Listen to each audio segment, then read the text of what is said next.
Hello everyone, welcome to the Glitch in the Matrix again. I am Amitesh. He is my co-host Vedant, and today we are talking to Umang Kedia. Hi Umang, how are you doing today? I'm good, Amitesh. First of all, thank you for inviting me here. I'm really happy to be here. Okay, thank you. I'm really glad to see you. Umang is an old friend, and it's a lovely conversation that we're gonna have today. And I believe like you guys will be able to draw a lot of insights from his experience and from his journey that he has taken from India to the USA and to where he is. So before we deep dive into that, Umang, do you wanna like tell something about yourself? So, I have around 10 years of IT experience, and currently I'm working in HP as Senior Cloud Developer Engineer. I started my journey back in India, where I did my undergrad from VIT Vellore. That was in 2014. I completed it. Then I worked in India for around 7, 8 years. I worked in Publicis Sapient when I started. Later on, I became a founding engineer of a company, which I started along with some of the colleagues from US and India. That was props up. But yeah, later on, after 5 years, that got shut down. And finally, I moved to US for my education. I would say my journey from India to US is quite different from other people, but I think, yeah, I will talk about that later on. Yeah, but yeah, that's about me.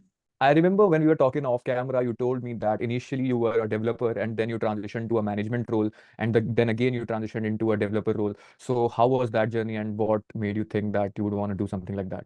Actually, so I have not transitioned to the managerial role, but I took the education of that. So when I was in India, I was a complete techie person. I was in IT, I was doing coding in terms of back end, front end, everything. And then I come to US to get the education in management. The reason for that was because I always took technology for what I'm making. I don't even ever considered about the business use case. Like if you ask me to make something, I will just think about, okay, how I have to make it in terms of back end, front end technology and all those things. But I would not care about why I'm making it. And that was the biggest thing for me. Then when I came to US, I didn't come for doing MS in CS, which is the normal route most of the people did. I came for MS in technology management. And the even weirder part about after that is I didn't go into the tech management. I went again into tech only. And that's Wow. why my journey to US is kind of different than what people do. There are multiple parts to it. First of all, I came to US after 8 years, which is a long time. Like most of the people, they just come in few years only, but I didn't have anything planned for that. Then I came for management course, but later on went again into a tech role. So it was kind of a weird journey, but it was always planned for me because I did management to learn about the business and why it is important. I came back to technology because I personally feel that is a person who am I. And it will be really helpful for me in future also because now I understand technology as well as business. Wow, nice. So along those same lines, I would want to ask you, like, what was the moment for young Umang, like, who is coming right after college, right after your undergrad? What was that moment that fundamentally changed this thing about technology inside you, and you decided to work in technology and not anything else? I think so. Amtish, like there were two major factors. First of all, being a child of Milbeck, I'm a millennial. So being a child of 90s, IT was always a big thing. Mhm. So it's actually kind of weird because my family is into business. We are like business family. I came into IT because being a 90s child, IT was everything. IITs and we know about the tech industry. But even before that, like getting the chance, I remember my days when I got the chance to work with Google. Wikipedia was the first thing I remember when I was like fifth or sixth standard. Maybe I'm wrong in terms of timeline. I just did my college project using Wikipedia. That was like the wow factor for me because Nice. that is something you got power, like power of technology in your hands. And I remember, oh yeah, that actually it was seventh standard. I remember when I have to check something like even a word meaning or something, I have to go to a dictionary. It was nightmare. Like reading an encyclopedia, you have to open pages of it. So when I first got the chance to go and Google it and use Wikipedia, that opened the door for me, the technology. And like as I said, it's like most of the 90s millennial child thing. If you are in that situation, IT is the thing or doctor. Wow, wow. I had the similar sort of experience. So back in the day, there was Britannica Wikipedia that they used to release, and it came into a CD. I don't know if these young kids will know CDs or not, but you put that CD inside that floppy, and then you can ask questions. It was sort of like GPT, but not exactly GPT. It would just search based on some keywords. So you have been working into tech industry for almost 10 plus years now, and you have a lot of experience in managing teams, in working and leading different sort of projects, whether it is technology based and different sort of projects, data, software, and these days artificial intelligence. So is there a particular value or principle that you hope to pass to future tech leaders and that you still believe for your work today, and how you inculcate that into your daily workflow? I think in terms of leading or suggesting to someone else, I don't think I'm in the right position because I still have a lot of things to learn from. But only one thing I would say for any engineer, it's not for anyone who is leading, but to always keep your skills up. Like just keep on learning because it's changing at a very fast pace. I remember when I started 2014, I used to have colleagues, they were just using Java or .NET from tens of years. Like 2014, Java 7 was there, and it came in 2000. Sorry, it was till 2014, which came in around 2006 or 7. So that time you don't have to keep yourself skilled up all the time because technology was moving at a very slow pace. But in last 10 years, like right now, personally, I know Java, Python, Node, Golang, React. Like backend, I have to know how to deploy. Like front end, I have to know how to do CSS, HTML. And every day now, technology is changing with AI, LLM, data analytics. There is nothing you can just leave it. And in terms of job, like you also know, Amitesh, how job hunting is. People want Right. everything from you. So I think just get ready to skill up and do that. Don't stop it. That's the only thing I will tell for any technology person. And what will you say to someone like me who has 1 year of experience into the tech domain, but is really bullish about the artificial intelligence domain and wants to crack a job in artificial intelligence engineer or machine learning engineer or Gen AI engineer? So how should I go about that? Should I just focus on software or AI, or should I also keep data in my arsenal? Or what are the things that I should focus in the priority order? So, and I will just talk about in general terms of AI and ML engineer. I don't know anything about Gen AI engineer, if there is something like or not. But if I keep something just to keep on AI and ML, first thing is obviously you need to love your data. So you need to learn about all the data things, data cleaning, data manipulation, all the principles of data. I think, Amitesh, you must be knowing much more than me because you are into data analytics. So firstly, learn about data. Then you have to learn TensorFlow, PyTorch. So learn about all the basic libraries. Being an AI ML engineer doesn't mean that you have to know about LangChain or Llama Index, because trust me, those are the easiest portion of your journey. The toughest part would be to understand tensor, vector, just to understand the principle about it, like how it works, why we are using something, why we need GPU. I think those basic thing itself is much more required if you want to become an engineer. Because a person who is working in Facebook, it's not like they're using Llama Index or LangChain, which are the libraries for using these Gen AI. They are core developers. They just take the tensor library. They have to work with different vectors, tensor, and understand the data. So that's the most important thing for you. In terms of hardcore skills, if you want to become an AI ML engineer, you need to have much more hardcore skills. Like I am a cloud engineer where I work in innovation track. I literally don't require to learn things to this level, but I try to do. If I learn things like Llama Index, LangChain, and just understand how prompt engineering works, that is helpful for me. But if I want to diverge to a thing like AI ML engineer, then the path won't be that easy. I have to learn much more. And I think that's what just I wanted to add. You need to have much more hardcore skills. It's not like just skills at the number, but you need to vertically dive down into skills. You have to have foundational skills, like if my understanding is correct. I would say foundational skill is obviously required, but your foundational skills would have better things if you have in depth. So you cannot just say, okay, I know how to do data cleaning, or maybe I know how to use PyTorch. I need to Mhm. know why I'm using PyTorch, or why I'm doing something with, like if I'm converting a vector into anything else, or I'm using tensor, why I'm doing that. So because AI ML engineering, it's not a small level of field. It obviously companies pays a lot of money, but they want you to know about it. So just saying I have a basic knowledge of AI ML will not going to help you out in AI ML engineering. And that's for not only for you, that will be for any person who have 10, like for me also tens of years of experience. I cannot just think of becoming an AI ML engineer tomorrow. It will take some time for me also to get into deep dive of all those things. Right. For that, I guess you must have those basic understanding of computer software engineering principles, data principles, and you should know why you are doing what you do. Right. Okay, so let me add on to that. I think those things are granted. Like that is the start of it. Being Okay. an AI ML engineer is you are already a software engineer. So I'm not even expecting that you don't know all these things. I expect that you already are trained into that. Now I'm saying you need to be even better than that. So you are Right. already a software engineer. You know languages. You know Python. You know Java. Whatever Ruby, Go. That is already expected. But you need to know much more than that. And you have an experience in Turkey. It was an organization, if I'm not wrong, it was ISEC, AIESEC. So your experience with social development there is unique for someone in tech because not everybody like goes that way. So how do you think that experience influenced your approach to leadership and collaboration in technology? That I will say, when I went for that particular internship, and let me just clarify, it was an internship in Turkey for 45 days. My main goal was to just go and enjoy somewhere in Okay. foreign, because Okay. you are an Yeah. 18-year-old child. You cannot expect that I'm planning to literally do that good of a thing to world. But when I actually joined that training, like I got the chance to work with kids who have some kind of social or physical or emotional problem, and the kind of hope they had in their life. I have learned a lot about it. Like when I work with those child, they are like 7-year, 8-year child, and they don't care about world in any other way. They just want to live their life. They want to enjoy their life. That was the biggest learning, like helping people without thinking anything. And the biggest thing is, even I was not able to speak the language because they used to speak Turkish. But I think as people say, yeah, love doesn't have any language. They will just play with you. That was the biggest learning. You were working in India before for quite a lot of time, and then you moved to USA. So what were some of the biggest challenges that you faced, in your job hunt or just culture-wise? What was some of the, most impactful difference that came in your life after shifting? So the biggest change that I will say is like here people tend to ask anything. In India, it might not be true for everything, but in India, almost all the colleges provide you opportunities. Nowadays, people are far better than when I completed my undergrad. But in US, it's completely different. You have to go everywhere. You have to talk to people. It's your responsibility that you connect with people, whether through conference, whether directly going to their profile and just asking them for jobs. So it's a complete different thing. In US, you have to ask for things, then only it will come to you. It's not like India that college will provide you internship, or maybe companies are coming to your college to provide you jobs. So it's completely different. That was a shocker. But I can say it's something expected. Like obviously you need to ask for something if you want something. So that was a big shocker. And in terms of job hunting, I always tell to other people also, like it's tough. It's nowhere going to be easy to get a job. Trust me, if you think your path to get a job in US is going to be easy, don't even think about it. There will be a lot of days when you will think about, oh my God, why did I have come to US? I should have stayed in India. It will be hard.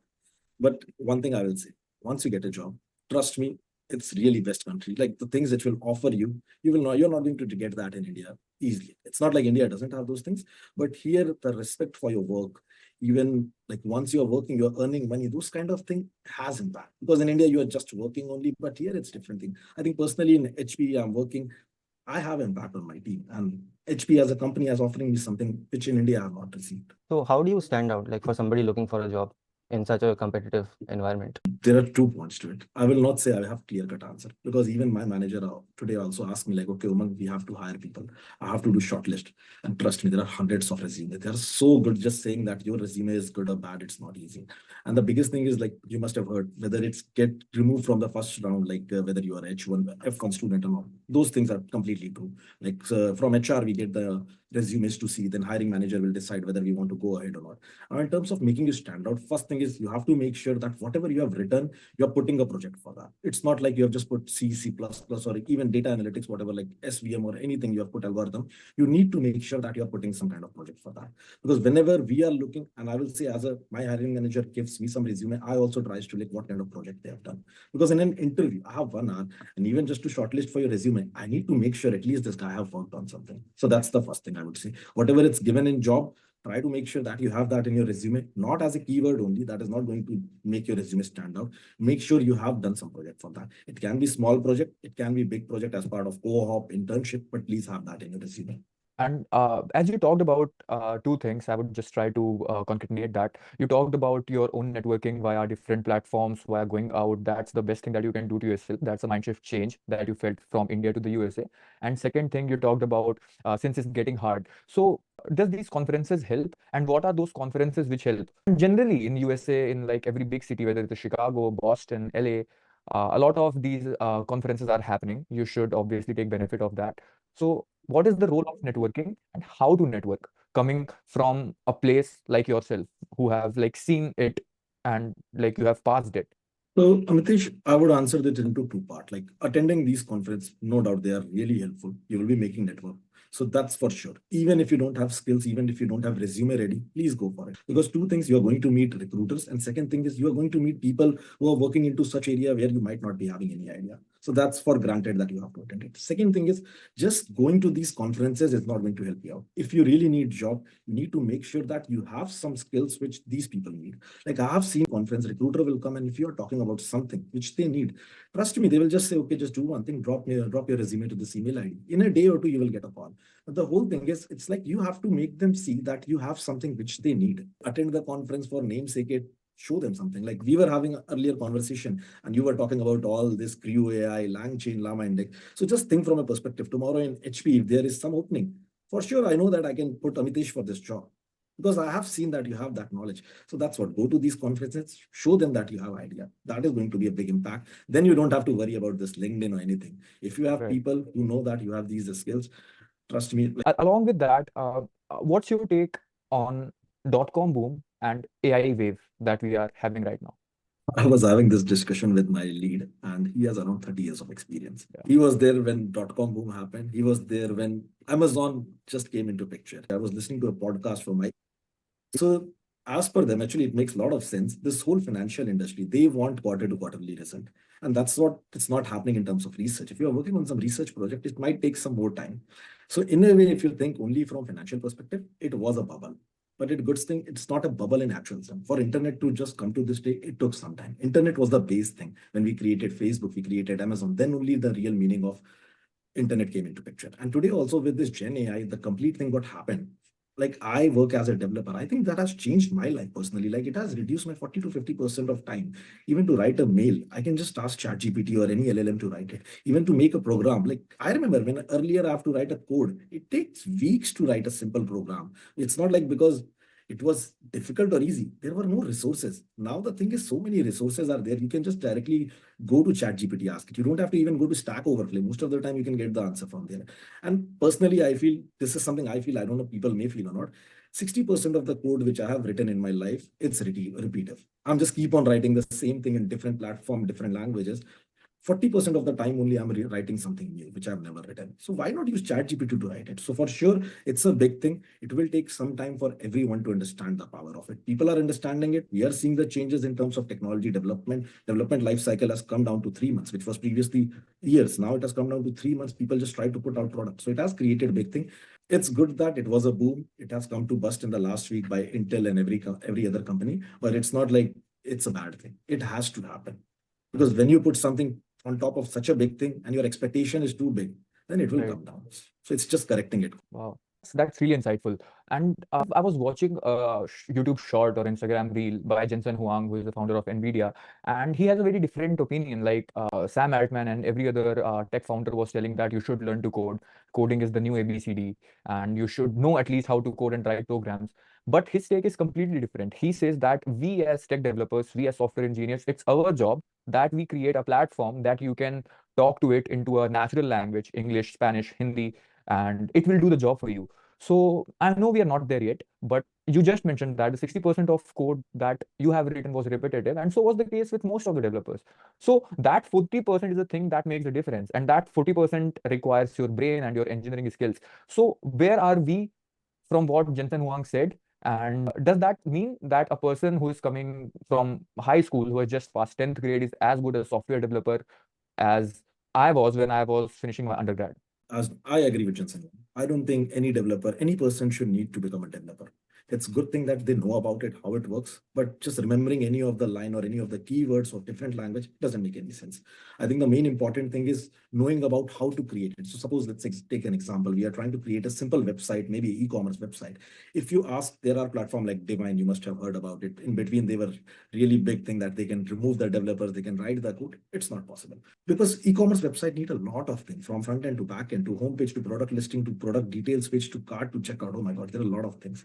Now, if you are using an AI and you tell it to AI one by one, that do this, do that, it will literally write more than 80% of the code. So now as terms of developer, your mind is coming to break that big portion of technology into simple pieces, maybe just making a database, front end, back end, breaking that back end into different pieces like PDP page, as I told you, product display page. But all those things can even be done by ChatGPT also as of today. But if you expect it can implement the whole thing, it's not possible. Today, I can say using that thing, I can create a e-commerce using LLM or ChatGPT or Divine. I can create something in 2 days. But if I just say I need a chat e-commerce website, ChatGPT will never be able to do that. It's not possible as of now. Down the line, 5 years, 6 years, for sure. We go to Stack Overflow. We go to Google thing. We go to just documentation, read that. ChatGPT is far better than you. It can read the complete Stack Overflow in one night. You cannot do that. But yeah, it can write a program. It can read a program. But if you have heard about LLMs, just put the next word. They generate the next word. They cannot think beforehand. So they can just generate things which are out there. But human mind provides something more, which as of now, LLMs cannot provide. So 80% it can do. For a student who is in 10th class or high school or 12th class, I don't think they need to learn coding. Better is they know how to make a website using ChatGPT. So when I'm saying that, just take a course which will help you to create small pieces and put together. Then they have to obviously know about basic thing like Node.js, maybe React.js, maybe HTML, CSS. So they need to learn the basic block building of all those, but they can use LLM to tie down things. So that's what my take is. I'm sure in future my job role will be removed. Someone will take it, but my knowledge cannot be removed. So if tomorrow someone asks how to create a site, they will call me. Okay? But yeah, instead of hiring 4 junior developer, I can just use the LLM model to do it. So that difference will come in next 3 to 4 years. So I think a lot of the decision making around the tech stack that you use on any project comes from, having years and years of experience, because somebody who does not have any experience, like I'm, for example, I'm a former game developer currently transitioning into full stack web application development. Right. So I've been learning all of these React and Node.js and all of these things. So you think it is that experience helps in, taking the higher level decisions like a project manager and then giving that report to any sort of AI so that it can work on it? I would say without experience help, but experience helps in something else. So from ChatGPT, like yeah, yesterday I remember I was working on something and I wanted to know which technology is better. I went to ChatGPT. I didn't do it by myself because I know that the knowledge it has, I cannot gain that knowledge in like minutes. So for sure, it will help me to put what is better. But now, what are the factors, the KPI, which will take that technology and put it better? Like if I'm using database, what are the things I require? Whether I need performance, reliability, scalability, all those factors have been created because of my experience. I know in my past, due to my past experience, that which factor will affect the sufficiency or reliability of the website or maybe any software product. So obviously your experience plays a major role because I have worked with different technology. But ChatGPT, along with that, my experience creates a easiness for me to decide it. And when I create a report, I will be able to provide better answer. Today only I was deciding between whether I have to choose AWS load balancer or AWS API gateway because both of them provides good functionalities. Now I know with my experience that API gateway has a timeout of 30 seconds. That is something ChatGPT can also provide if I completely get into details. But because of my past experience, I was sure that, okay, if I have that time limit thing, and we know with LLM how much time it takes, there my experience played a part. Along with the knowledge of ChatGPT, I was able to help it and put it in better documentation also. We were just talking about AI and the innovation, and we see AI impacting every job role, not only software engineers, but we are also eliminating blue collar jobs like data entry and content writing. I think content writing is old school now. Like content writing has already been cracked. So basically, what I'm trying to say is that AI is impacting all sorts of industries and tech roles. So what do you think AI is gonna disrupt the most, where we can make the most bank on? It can be real estate, it can be e-commerce, it can be anything. So in your opinion, what do you think that AI is gonna impact and that will create a massive surge or decline into the stock market business wise? I will not say I have the complete answer for that. There is one thing for sure. AI is going to replace anyone who is dependent upon knowledge or data. That means any of the software related thing, because we develop because of the knowledge we have. AI is far better than that. So those areas are going to have impact. And as I said earlier, it's not like AI will replace everything. AI is an assistant. And if we treat it as an assistant, we will be making our life better. AI cannot remove it, but if we use it as an assistant, it will 100% improve our productivity. So in terms of real estate, when you say AI cannot just build anything, someone has to go and build that. In terms of if you say anything which needs a manual labor thing, AI is not going to have impact. Yeah, we know that robotics are going to create impact, but it will take ages because the thing is, it's all about value. If a human value is lesser than a robotic, then human will not be replaced. In terms of software development, most of the people in US are paid much more than the median income of US household. So they are going to have big impact. They are going to be removed. There will be a lot of job slashing in terms of junior job levels because most of the time you have to just rewrite the code. If AI can do better job than you, it will be replaced. So there will be impact of anywhere which requires knowledge or data. Where you require human labor, there it won't be having any impact, at least in next 10 years for sure. Do you think that is also contributing to the layoffs that people are experiencing across USA, India, and other countries? It might I be. think it is a contributing factor. In general, I will say no, it's not. Like if you think about Microsoft laying off anything or Google laying off, that is not the impact. Yeah, Paytm did some layoff last year. I remember 2,000 people. That was the impact because of AI.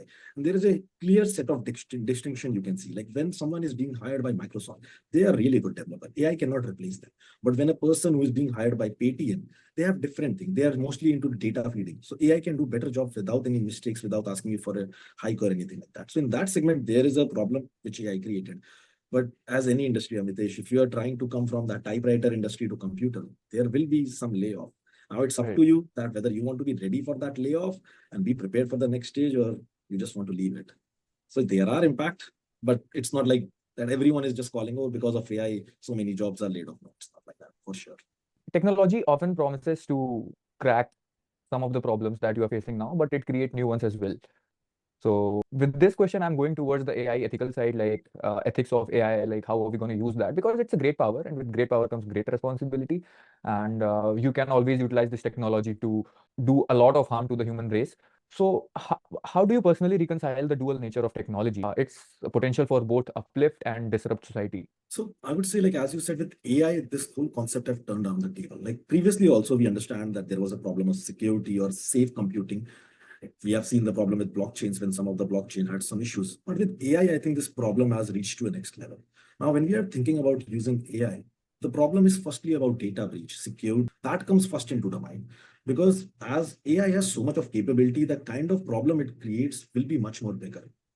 So in terms of like implementation, when we think about HP, so HP provides these AI servers. Now, the first and the biggest thing which we provide to customer is data privacy and security, because we tell them that it's not going to take your data and train on it. Your data resides with you. Your data, that's all the biggest thing we talk about, because having a commercial LLM model, it's easy. So now coming back to the point that you said, it comes with a bigger problem. We need to have all kind of like, I'm just forgetting the term. So we were working on Troj AI, which just creates portal. I think I'm forgetting the term, but we are trying to make sure that whatever LLM is answering, it's answering to make sure that there is no safety issues, guardrails. Finally, yeah, for the term. So guardrails and all those, we are making sure that guardrails are there. NVIDIA is doing a lot of things in order to make sure that their LLM is not giving something which might create problem. So with AI, the problem has reached to a different level. So I think the approach has to be different now. Starting from the base of the LLM, we have to make sure that whatever conversation we are doing, it's having proper security related measures. We cannot just let the data go on, because LLMs are strong. There is no doubt. So yeah, there are challenges. I don't think I have answer for that, but I would say it's completely different now. With Java or Python, you don't start thinking from safety security. You should ideally think, but you think it later on. But with LLM, you have to think from safety, then think about the implementation. While talking about LLMs, we just touched upon this, and you have a whole lot of expertise in cloud engineering. You have deployed a lot of large-scale applications into the cloud. Where do you think, like, where is cloud going? Yeah, Amitesh, like there are two parts to it, and the first part is I work in HP, and if you know Hewlett Packard Enterprise, we provide enterprise service. So I cannot say cloud is going to take the Okay. stage. That's not possible. Okay. That's against my company's philosophy.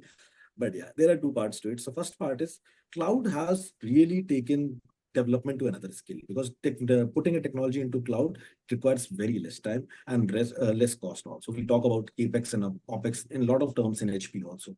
Now the thing is, when you talk about cloud, it's not that easy. When you start, it's easy. It will be really cheap for you. But by the time most of the financial company, they are coming back from cloud because of the cost of networking. These are the hidden costs which comes with cloud.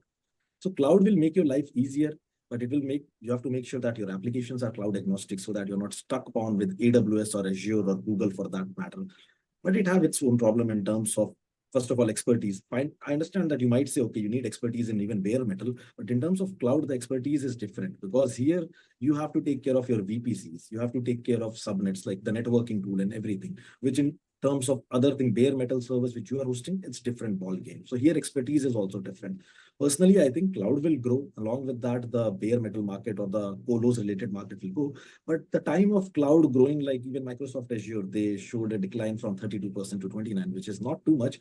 But yeah, you will see a clear trend that there will be a decline. It's not like everyone is going to move to cloud. It's not possible. Now, big companies are understanding that there is a problem with cloud, which is security, data privacy, and along with that, the biggest of cost. Is it a given thing that if you are entering the domain of software, data, AI, you should have some sort of cloud certification, whether it is AWS, Azure, or anything? Since the market is tough, times are tough, so you have to have all sorts of skills. And I see my colleagues and my fellow classmates taking certifications in different sort of cloud technologies, and it has become a commonplace thing now. So is it a given these days, or you can still crack into the market without having that?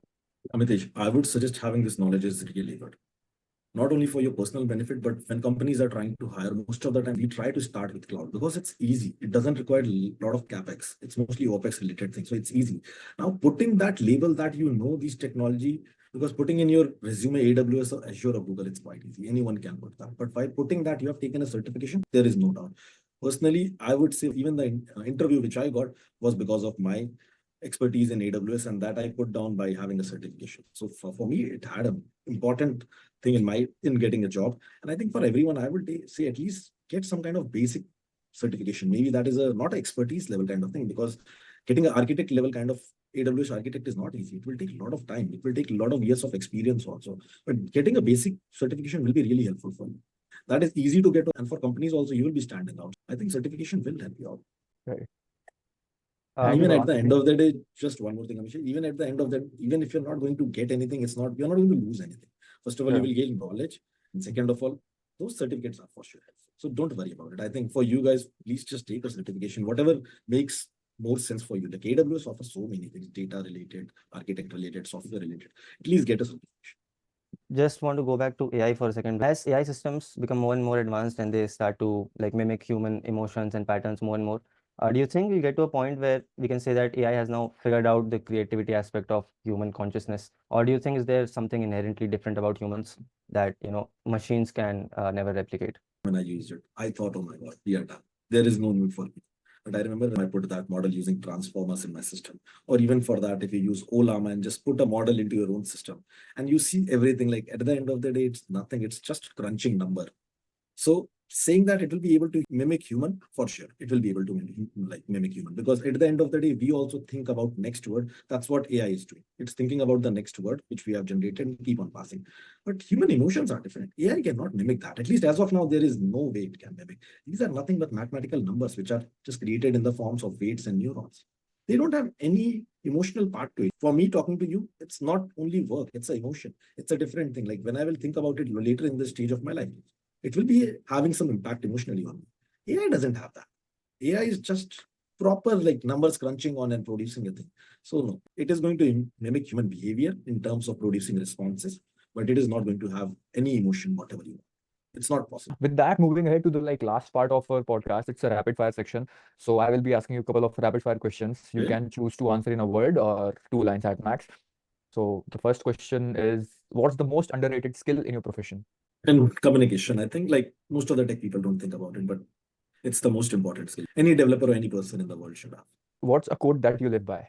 Just keep on scaling up. Like every day I try to learn something. What's one trend in tech that excites you the most? People will not agree to me, but blockchain, I would say. Maybe that's a conversation for another day. We will dive into blockchain. If not your current profession, what would you be doing right now? Roaming around the world. I like Favorite to app on your phone? 2 apps. One is InShot, which is a news thing for India, and the other one is YouTube. Like YouTube is something which I frequently go to. What's one thing you wish more people knew about your field? I think how software works, how processor works, how OS works. I know people know coding, but they don't know how we have to write better programs so that processors can understand how data structures work. So that is something people should understand. What's your go-to productivity hack? YouTube. If I'm working for a long time, I would like to literally go to watch some shorts. If you could master one skill instantly, what would that be? I think making my communication the best in the world. And with that, guys, I think we are summing up the session now. Thank you, Amitesh. I think I've answered your question. Yeah. You have answered all of my questions, and for my audience and everyone, and I can always drive a lot of insights from your experience, which would take me like another 10, 15 years.